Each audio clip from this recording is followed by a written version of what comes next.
Então, irmãos, aí eu vou dar uma introdução para vocês, porque é necessário a gente compreender como os adventistas interpretam isso. Só que quando você vai procurar esse assunto na internet, você vai ver que eles praticamente se apoderaram da profecia. Eles tomam conta. Tem outras interpretações, mas eles praticamente dominam.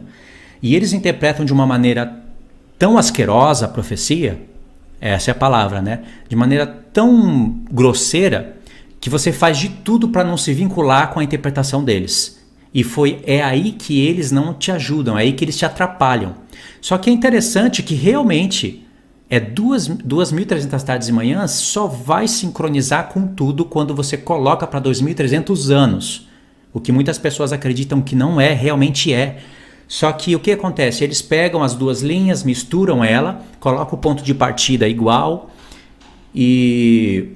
Poxa, as 70 semanas eles dão o cumprimento lá no tempo de Cristo. Assim, eles inventam tudo. Cristo é aquele que faz aliança com muito durante uma semana. Ou seja, já é raro em Daniel 7 para Daniel 8 fechar as 70 semanas. No tempo de Estevão, assim, sem base, sem texto, sem nada. Tinha que dar o cumprimento em algum lugar, eles deram Estevão. E aí... Para piorar as coisas, eles colocaram o final, o desfecho da profecia das 2.300 tardes e manhãs, em um ponto, antigamente era a vinda de Cristo, né? Todos sabem que os testemunhas de Jeová e os adventistas do sétimo dia, alguns anos atrás, há séculos, né? Eles acreditavam que Jesus viria em 1844. Jesus não veio e eles remodelaram a profecia. Os testemunhas de Jeová e os próprios adventistas reconhecem isso. Então, ao invés de colocar agora a vinda de Cristo em 1844, eles inventaram que Jesus entrou no Santo dos Santos. Ou seja, ele estava fora do Santo dos Santos. É uma maluquice isso, porque Jesus estava onde? O Pai disse, assenta-te à minha direita, até que eu ponha todos os inimigos por estrado dos seus pés. Quando Cristo subiu aos céus. E a direita do Pai é o trono. O trono de Deus está no lugar mais santo do templo. Então Jesus não se assentou à direita do Pai em 1844. Eles dizem que Jesus estava no... Olha só, irmãos. No segundo compartimento. Ou seja, eles interpretam que lá no céu tem um véu da separação. Primeiro compartimento, segundo compartimento. Não existe isso no céu. O véu da separação é justamente um bloqueio da glória de Deus para o homem. Aí não tem como falar isso agora, porque vai ocupar muito tempo, né? Mas aí eles interpretam que tem 2 compartimentos no céu, Jesus estava lá acendendo a menorá, fazendo uns negócios lá no santo lugar, e em 1844 ele passou o véu e entrou no Santo dos Santos. Por isso, por esses motivos que você, quando estuda a palavra, você quer correr o mais distante da interpretação deles, para você não se assimilar com tanta heresia, entendeu? E aí é bom a gente entender um pouquinho. Irmão, saiba de uma coisa, tudo isso foi programado por Deus. Por Deus. O Senhor, ele gosta de equações espirituais. Ele pegou as 70 semanas, a origem das 70 semanas vem por causa dos 70 anos de cativeiro. 70 anos de cativeiro surge por causa de uma profecia lá no livro da lei. Nada foi aleatório. Se você quiser entender o porquê de 70 anos de cativeiro, você vai voltar no passado para entender que o povo não guardava o 7º ano conforme Deus queria e Deus juntou tudo e deu 70 anos. Deus ele organizou o tempo e ele sincronizou tudo. Quando ele criou a profecia das 2.300 tardes e manhãs, ele pode ver, por que não está escrito assim lá em Daniel 8? Um anjo estava de um lado e perguntou para o outro, até quando durará a visão que o santuário é entregue para ser profanado, etc e tal? Aí o outro responde, até 2.300 tardes e manhãs, e o santuário será purificado. Por que a resposta não foi assim? Até 2.300 dias.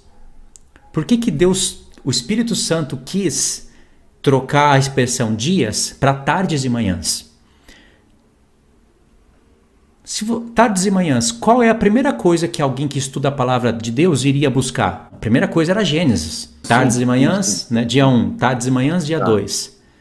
Aí, ok, os adventistas fazem isso. Eles vão lá, tardes e manhãs, tardes e manhãs, só que eles não enxergam que ali Deus está contando o tempo através de milênios. Essa é uma jogada que Deus criou. Eles não enxergaram, eles só enxergaram que tardes e manhãs fala de um dia. Então, lá de Gênesis, você já converte tarde e manhã para um dia. Aí depois eles vão em Ezequiel, lá Ezequiel 4, que Deus dá uma profecia para Ezequiel e fala: Ezequiel, te dei um dia por um ano. Aí de dia converte para anos, e de anos volta na profecia de Daniel 8 e converte para 2.300 tardes e manhãs. Para 2.300 anos. Essa conta foi programada por Deus. Primeiro, tardes e manhãs, Deus queria te levar para Gênesis. Primeiro ponto. Segundo ponto, para onde ele queria te levar? Para os sacrifícios os sacrifícios de tardes e manhãs, que era você sacrificar um cordeiro à tarde, né? Aí logo em seguida o sacerdote ia acender as 7 lâmpadas e depois queimar o incenso no altar de ouro. Fechou, sacrifício da tarde. De manhã, mesma coisa, um cordeiro, acende as 7 lâmpadas, queima o incenso no altar de ouro, continuamente. E uma só vez no ano, depois desse processo, o incensário tinha que entrar para dentro do Santo dos Santos. E tudo isso está sendo falado em Daniel e Apocalipse. Então o Senhor queria que a gente calculasse essa segunda camada de revelação. Tardes e manhãs para Gênesis, tardes e manhãs em livro de Êxodo. Terceira camada da revelação, para onde o Senhor queria nos levar? Para o próprio livro de Daniel novamente, porque lá tem um carneiro brigando com um bode. Carneiro e bode brigando. Santuário sendo profanado e justificado. O que a gente lembra? Expiação.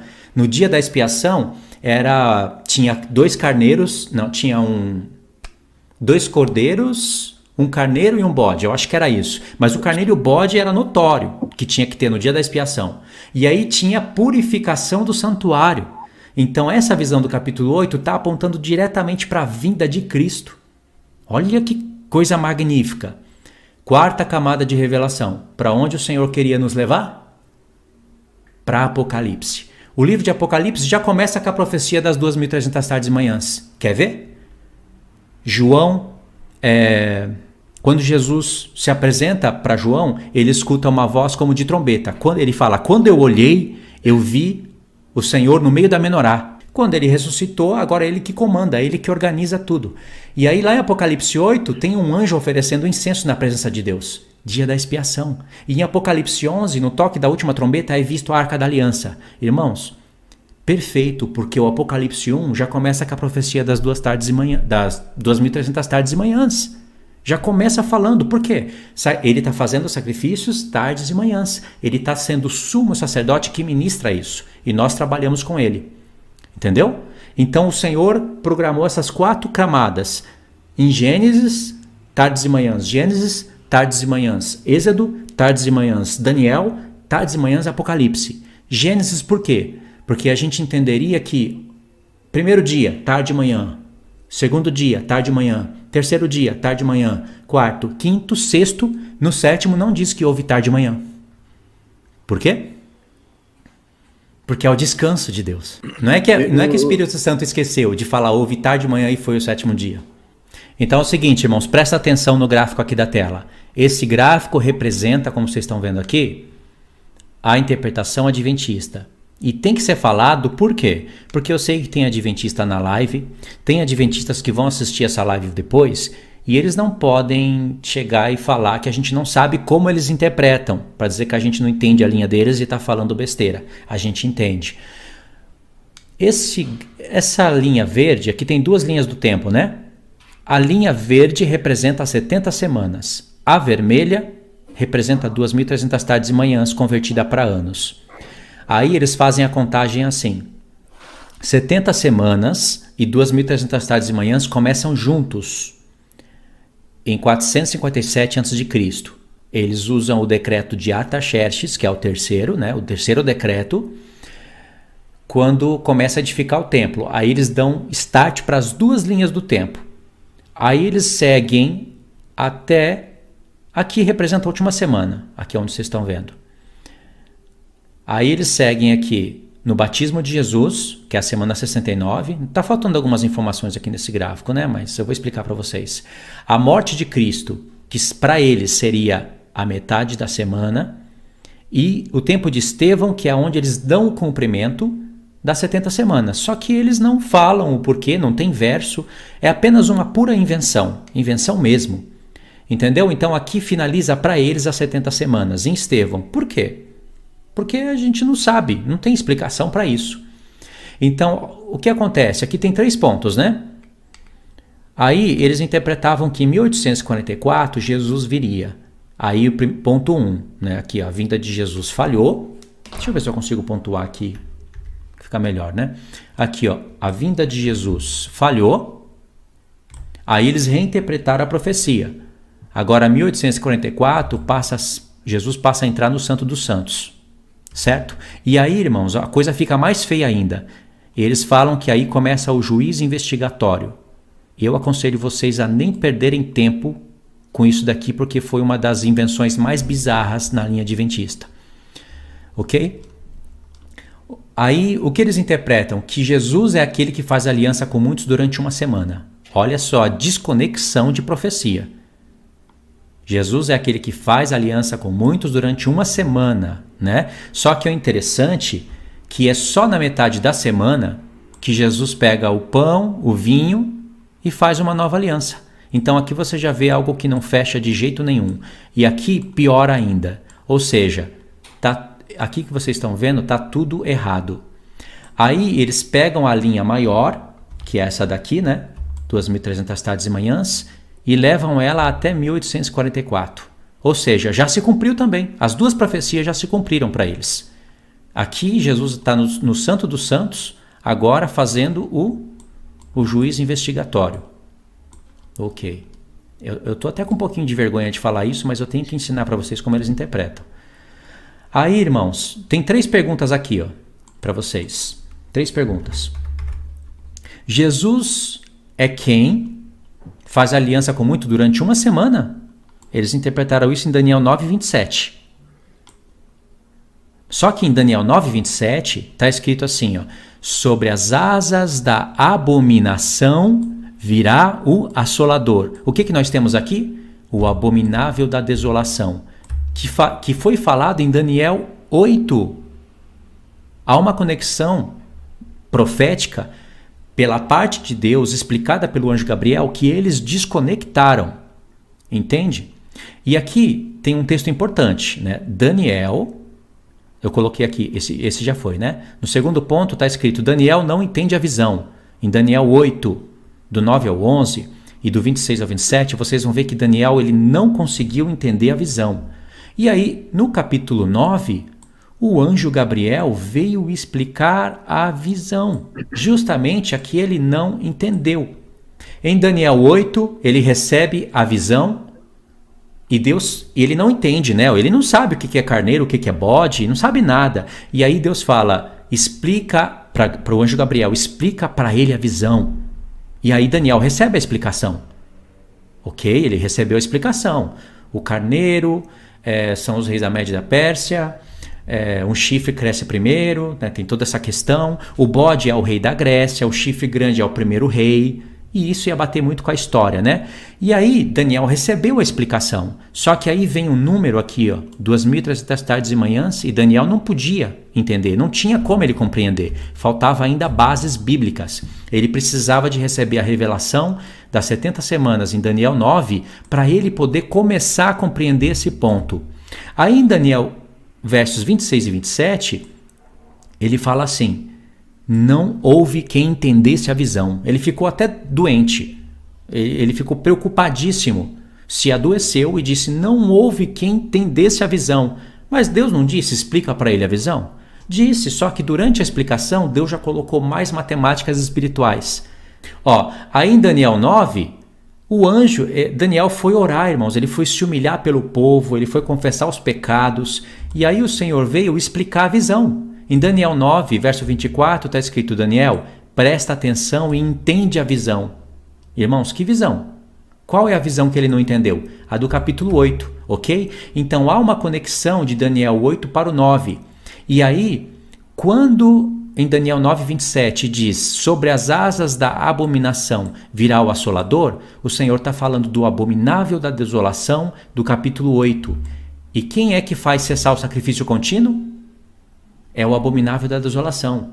O mesmo que faz aliança com muitos durante uma semana é o mesmo que faz cessar o sacrifício contínuo. Não é Cristo, irmãos. Se Cristo é o que fez aliança com muitos durante uma semana, é Ele então que coloca a abominação desoladora. Então eles erraram. Eles erraram aqui, eles erraram aqui, eles erraram aqui, eles erraram aqui, eles erraram aqui, eles erraram aqui, eles erraram aqui, eles erraram aqui, eles erraram tudo. Não, se não existisse adventistas do sétimo dia, essa profecia já estaria sendo explicada há algum século atrás. Mas o Senhor sabia de tudo isso. Ok? Isso é como os adventistas interpretam. Aqui é como a gente interpretava para fugir dessa linha maluca. Vamos lá. Aqui nós temos o gráfico da última semana. Ok? 1260 dias. E aqui 3 tempos e meio.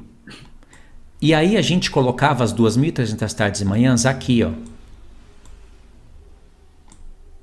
A base disso tá aqui, né? A base tá aqui, ó. Tá aqui. Porque em Daniel 8 tá escrito assim: por quanto tempo durará a visão? Aquela que o santuário é entregue. Quanto tempo? Um anjo perguntou para o outro. E o outro respondeu: até 2.300 tardes e manhãs, e o santuário será purificado. A gente entende que o santuário que está sendo falado ali é uma figura. A realidade é o corpo de Cristo. Na metade da semana, presta atenção aqui, na metade da semana, o anticristo se levanta e faz parar a pregação do evangelho e mata as 2 testemunhas que estarão profetizando aqui. Ou seja, o azeite de ouro para. Então o sacrifício contínuo para. Então a gente encaixava isso daqui bem aqui, nesse ponto. Só que não fecha, né? Não fecha. Ainda que a gente pegasse 2.300 tardes e manhãs e entendesse que Deus estava falando de um sacrifício da tarde e outro da manhã, ainda que a gente fizesse isso, olha o que a gente faz, né? Tá aqui, 2.300 tardes e manhãs. Então a gente entende que está falando de sacrifícios da antiga aliança convertidos para a espiritualidade, né, da nova aliança. Então tem um sacrifício da tarde, outro da manhã. Então Deus está falando de um da tarde e de outro da manhã.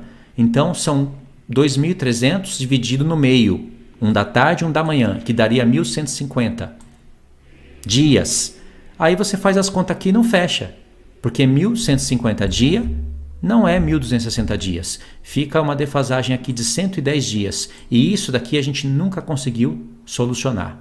Por isso que esse jeito de interpretar, ainda que esteja bem mais coerente do que a linha adventista, está errado. A gente se confunde um pouco na pergunta que é feita lá em Daniel 8. Então eu quero pôr para vocês a pergunta e ler e explicar para vocês algo que eu acho que vai ficar um pouquinho claro agora. Olha só. Daniel capítulo 8, versos do 9 ao 14. Presta atenção que é importantíssimo isso daqui. É onde começa a visão. Aqui está na explicação, né? Daniel está recebendo a explicação. Ou seja, ele está tendo a visão, né? E ele está contando, está relatando aqui, a partir do verso 9. De um dos chifres saiu um chifre pequeno que se tornou muito forte para o sul, para o oriente e para a terra gloriosa. Cresceu até o exército dos céus, e alguns dos exércitos das estrelas lançou por terra e os pisou. Vocês acham que essas informações aqui tá por acaso? Por exemplo, por que o Senhor quis falar de estrelas do céu, estrelas lançada por terra e pisada? Essas informações não estão aqui por acaso, não. Deus está falando uma camada de revelação aqui muito profunda. Mas vamos aqui para a própria que está dentro do texto, né? Aí verso 11. Sim, engrandeceu-se até o príncipe do exército, dele tirou o sacrifício diário e o lugar do seu santuário foi deitado abaixo. O exército lhe foi entregue com o sacrifício diário por causa das transgressões. Olha que texto-chave. Por que Deus permitiu o Antíoco Epífanes, o quarto, fazer tão grande matança e fazer abominações no santuário de Deus? Porque, irmãos, Daniel se arrependeu, se humilhou, Deus tirou o povo da Babilônia, eles voltaram, Deus foi com eles, Deus levantou profetas, levantou Zacarias, Ageu, Neemias, Esdras, Zorobabel. Deus fez o que estava nas mãos dele. E o povo, sabe o que eles fizeram? Se você ler o final do livro de Esdras e o final do livro de Neemias, acaba com a iniquidade do povo. Neemias e Esdras se humilham diante de Deus. Neemias até fala: ó Senhor, se lembra de mim, lembra, Senhor, do que eu fiz, lembra do que eu falei. Tem várias vezes essas expressões no livro de Neemias, porque Neemias fica boquiaberto com tamanha transgressão do povo. E Esdras chega até a arrancar os cabelos da sua cabeça, se atira no chão, joga pó na sua cabeça e começa a chorar. Mas assim, o povo fez grande ingratidão com Deus. Então aqui, por causa das transgressões, Deus permite isso. E deitou por terra a verdade, e o que fez prosperou. Depois, aqui começa, irmãos, presta atenção aqui. Dobra atenção aqui, verso 13. Depois ouvi um santo que falava, e disse a outro santo aquele que falava: até quando, olha aqui que a gente se confunde, hein? Até quando durará a visão do sacrifício diário e da transgressão assoladora, visão na qual é entregue o santuário e o exército, a fim de serem pisados? E aí vem a resposta. A resposta diz: até 2.300 tardes e manhãs. E o que acontece? E o santuário será purificado. Isso aconteceu no tempo histórico? Aconteceu, só que não era o tempo do fim. Pode ver que o Senhor Jesus, em primeiro lugar, pega toda essa visão aqui e bota para o tempo do fim. E Paulo faz a mesma coisa em 2 Tessalonicenses capítulo 2. Mas olha a pergunta: até quando durará a visão? Irmãos, a visão não começa com chifre pequeno. Não começa. Até quando durará a visão? Aí o Senhor bota um foco na visão do sacrifício diário e da transgressão assoladora, visão na qual entrega o santuário. E aí vem a resposta: até 2.300 tardes e manhãs. A visão não começa com o chifre pequeno que se engrandece. A visão começa com a luta do carneiro e o bode. Essa é a visão. Irmãos, essa visão ela é estendida para o tempo do fim, porque o Senhor está contando o final através de um contexto histórico. Então, como é que eu posso explicar? O Senhor não está falando só a respeito do chifre pequeno, tipo, quanto tempo dura essa questão de parar o sacrifício contínuo? É aí que a gente se atrapalha, porque o chifre pequeno ele se originou através do bode peludo. E o Alexandre o Grande ele estava ali em atuação 350 e pouco a 325 antes de Cristo. Irmãos, é muita coincidência para não ser isso. O ponto de partida para a visão não é Antíoco Epífanes, para você pegar desde Antíoco Epífanes e estender para o tempo do fim. O ponto de partida não é o decreto das 70 semanas, como os adventistas fizeram. O ponto de partida é Alexandre o Grande. O Senhor deu o início da visão aonde? Um carneiro e um bode. O carneiro com chifre pequeno, ou seja, Alexandre o Grande já estava na maior força do seu poder, e aí iniciou a visão. Entendeu? Isso é uma primeira parte. Essa visão ela foi estendida até o tempo do fim, ou seja, 2.300 anos. Aí vai bater certinho com milênios, porque aproximadamente 300 anos depois, Cristo viria. 2.000 anos depois, ele voltaria. Tá vendo como começa a fazer sentido?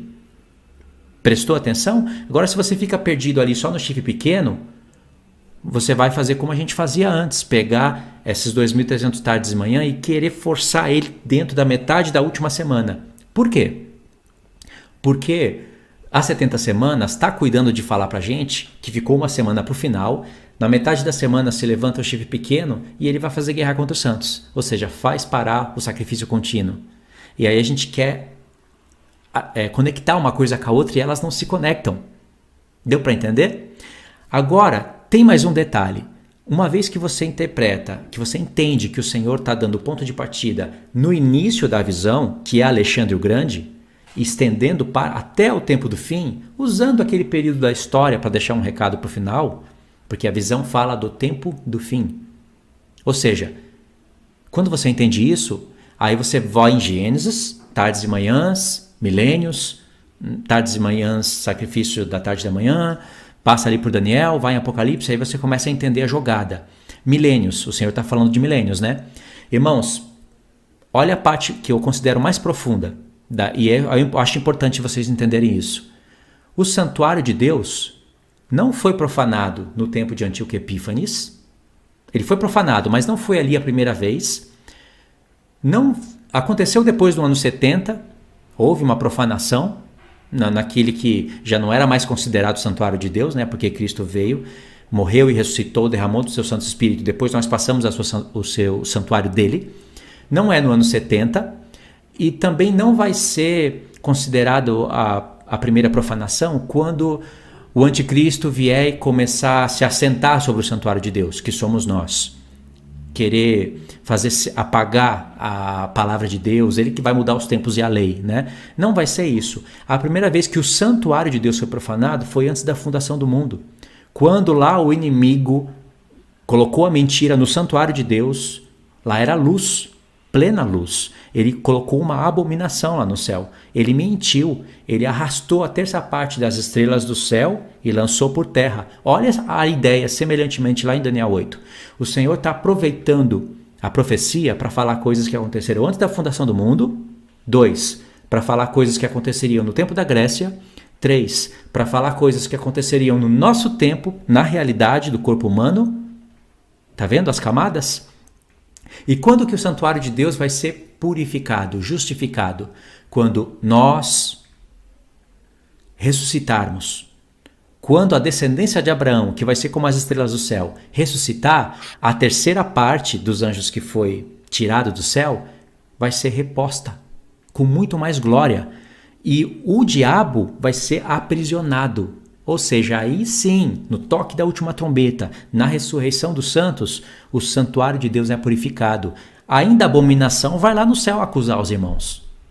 Entendeu que o Senhor não está contando só um fato histórico da Grécia, não está contando algo só do nosso corpo no futuro, ele está falando mais coisas? Ou seja, o Senhor está falando coisas muito mais profundas em Daniel 8 do que a gente imaginava. Né? É só meditar na palavra de Deus que o Senhor revela.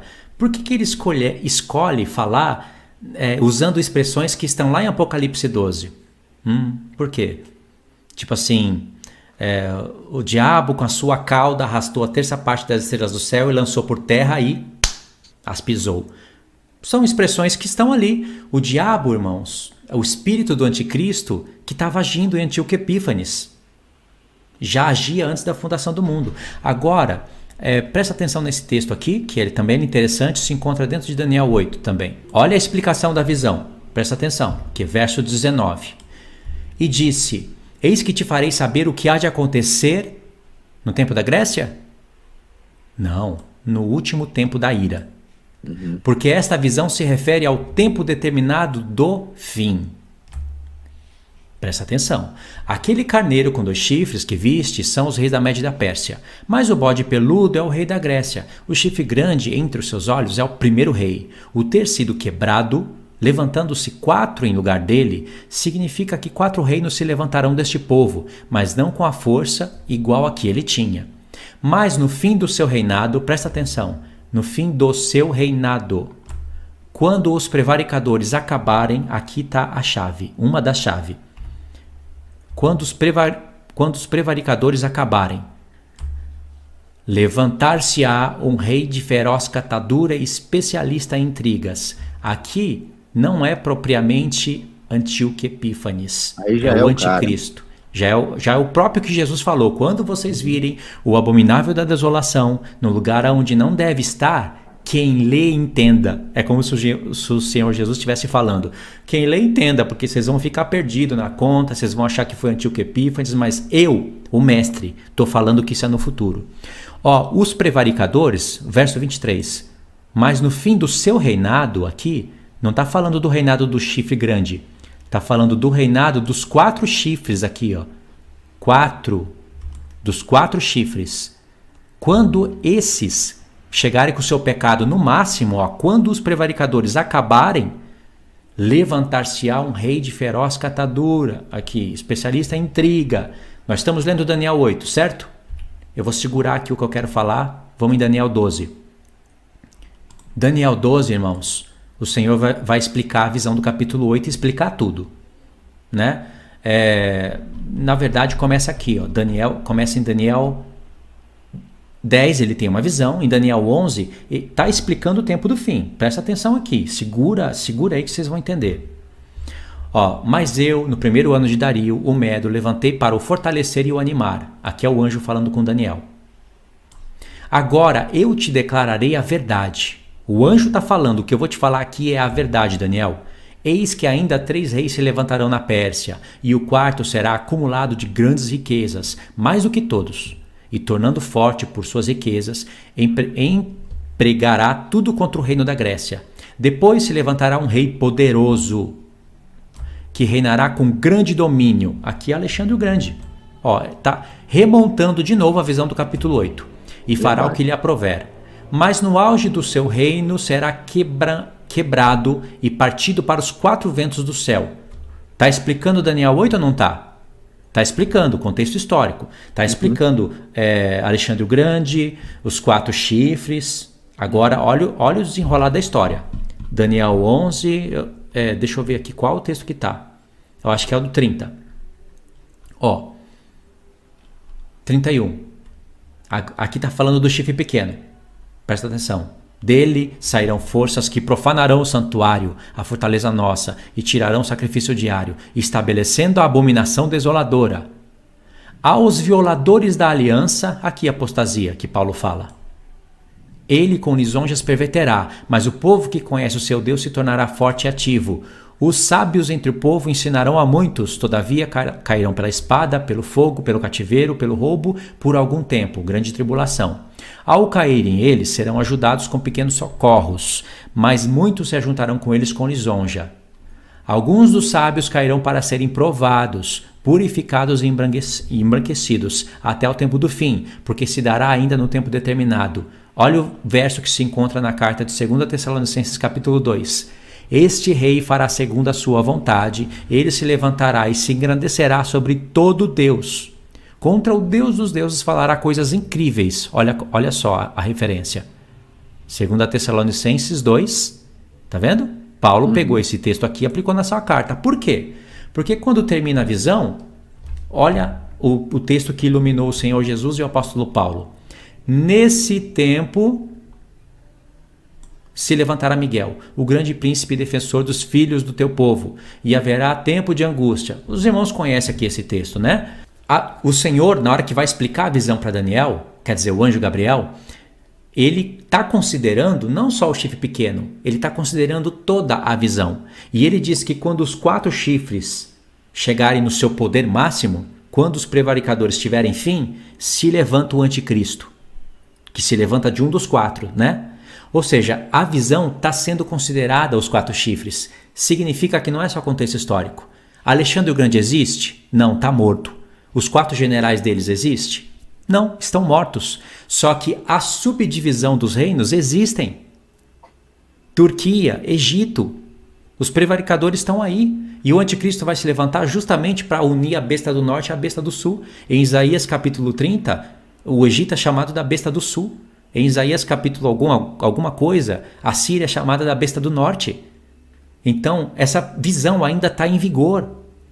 Quando esses prevaricadores chegarem no máximo, aí o Senhor fala, vai fechar a visão. Aí está para se selar. Ele vai permitir que se levante o chifre pequeno, que pegue algumas das estrelas do céu, os sacerdotes do Senhor, jogue por terra e pise. Essa questão de pisar as estrelas de Deus está sendo explicada em Apocalipse 11. Isso, o santuário de Deus sendo profanado. E no toque da última trombeta, a ressurreição.